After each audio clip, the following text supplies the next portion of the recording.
In Veneto convivono 5.679 aree produttive che occupano il 18,4% della superficie gestita, con circa 92.000 capannoni, molti dei quali purtroppo dismessi. Per trovare delle possibili soluzioni, in primis fare una ricognizione del patrimonio esistente, è necessaria una sinergia tra pubblico e privato, tra industriali e istituzioni, e così Assindustria Veneto Centro, con province e camere di commercio di Padova e Treviso e BIM Piave, hanno avviato un'iniziativa di ricerca e gestione con successiva riconversione dove possibile. Un progetto importante che permetterà di avere una migliore pianificazione urbanistica, ci permetterà di capire laddove ci sono delle carenze anche in termini infrastrutturali, ci permetterà di vedere invece laddove effettivamente ci sono delle situazioni che non hanno più senso, visto che in questi ultimi 60 anni c'è stata una crescita sicuramente eroica che ci ha portato ad essere il secondo paese manifatturiero,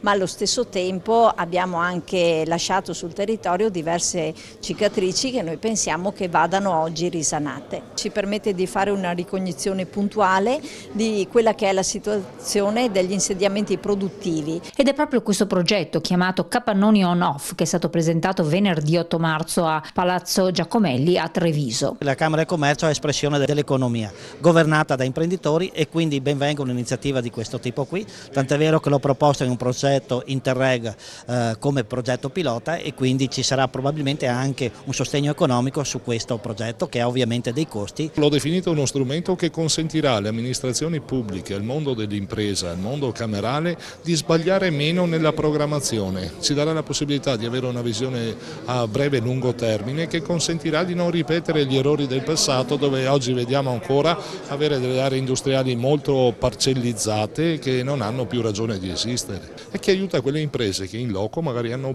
volontà e possibilità di svilupparsi. Si tratta ormai di avviare una serie di attività indifferibili anche per la tutela dell'ambiente e per il rilancio strategico del territorio.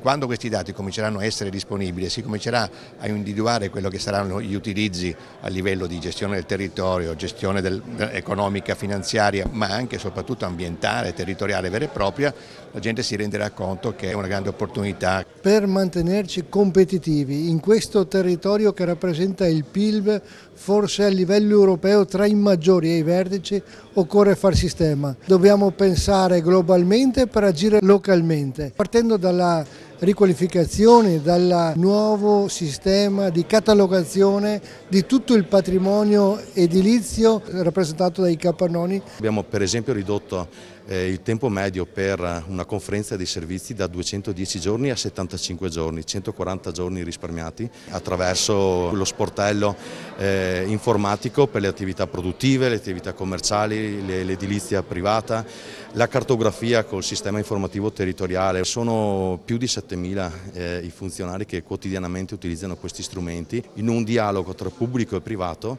che è stato riconosciuto a livello nazionale come una realtà unica.